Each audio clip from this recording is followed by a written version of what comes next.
आज हम लोग शुरू कर रहे हैं त्रिकोणमिति अनुपात। त्रिकोणमिति पूर्णतः समकोण त्रिभुज पर आधारित है। उसी के अनुसार हमको यहाँ पे अनुपातों को देखना है। तो सबसे पहले हम देखते हैं कि समकोण त्रिभुज होता क्या है। समकोण त्रिभुज तीन भुजाओं से घिरी हुई बंद आकृति को हम त्रिभुज कहते हैं। और त्रिभुज का ही एक प्रकार है जिसमें एक कोण 90 अंश का होता है। ये जो कोण है ये 90 अंश का है। यहाँ पे अगर इसका नाम कर दें ए बी सी, इसमें तीन भुजाएं हैं और यहाँ पे सी पे कोई कोण बन रहा है जिसका मान हमको नहीं मालूम, हम उसको थीटा से व्यक्त कर देते हैं। ये जो थीटा है जब भी हम बात करेंगे तो इस थीटा के सापेक्ष बात करेंगे तो यहाँ पे थीटा के सामने वाला जो भुजा होता है उसको हम लंब कहते हैं और इसको आधार कहेंगे और इसे कर्ण कहेंगे। तो समकोण त्रिभुज की तीनों भुजाओं का नामकरण इस प्रकार से किया गया है कि कोण के सामने वाली भुजा को हम लंब कहेंगे और 90 अंश जिस दो भुजाओं से बनेगा तो एक तो लंब हो गया तो दूसरा उसका नाम आधार है। ठीक है। इसके बाद जो साइड वाली भुजा है जो सबसे बड़ी भुजा होती है समकोण त्रिभुज में उसका नाम है कर्ण।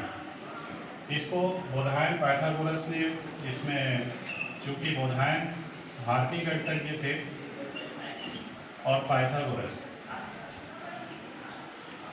इन दोनों ने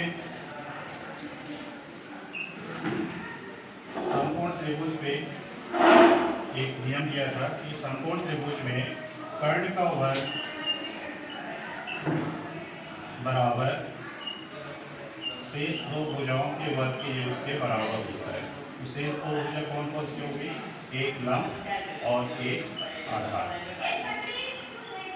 इन दोनों के वर्ग के बराबर होता है। चूंकि ये बोधायन पहले दिए थे, पाइथागोरस बाद में दिए थे, जैसा गणितीय साक्ष्य उसके आधार पे, तो इसलिए इन दोनों के सम्मान में इनको जोड़कर बनाया गया बोधायन पाइथागोरस प्रमेय। अब देखते हैं कि इन भुजाओं का कुछ अनुपात होता है। ठीक है। जैसे तीन भुजा है तो किसी दो भुजा को हम लेकर अनुपात बनाएंगे तो इनका नामकरण किया गया है। जैसे हम पहले ले लेते हैं लंब बटे कर्ण, इसी तरीके से दूसरा आधार बटे कर्ण, फिर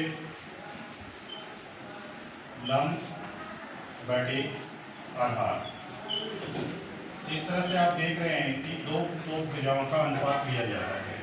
तो इनका नामकरण किया गया कि लंब बटे कर्ण होगा उसको हम साइन कहेंगे और जिस कोण के सापेक्ष हम बात कर रहे हैं वो है थीटा, इसलिए यहाँ पे थीटा लिखेंगे।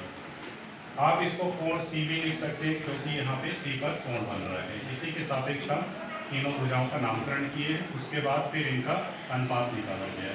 तो लंब बटे कर्ण जब होगा तो उसको हम हमेशा साइन थीटा कहेंगे। ठीक है। इसी प्रकार आधार बटे कर्ण होगा तो इसको हम हमेशा कॉस थीटा कहेंगे। ठीक है। ये सभी ग्रीक नाम है। वैसे ही लंब बटे आधार जब होगा तो इसको टेन थीटा कहेंगे। ठीक है। अब इसी को फिर और करते हैं तो कॉट थीटा जो होता है वो हो जाता है आधार बटे लंब।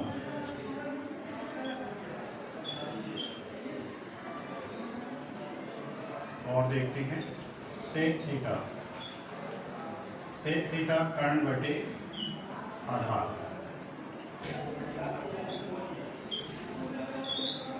इसी तरीके से कोसेक थीटा, कोसेक थीटा हो जाएगा कर्ण बटे लंब।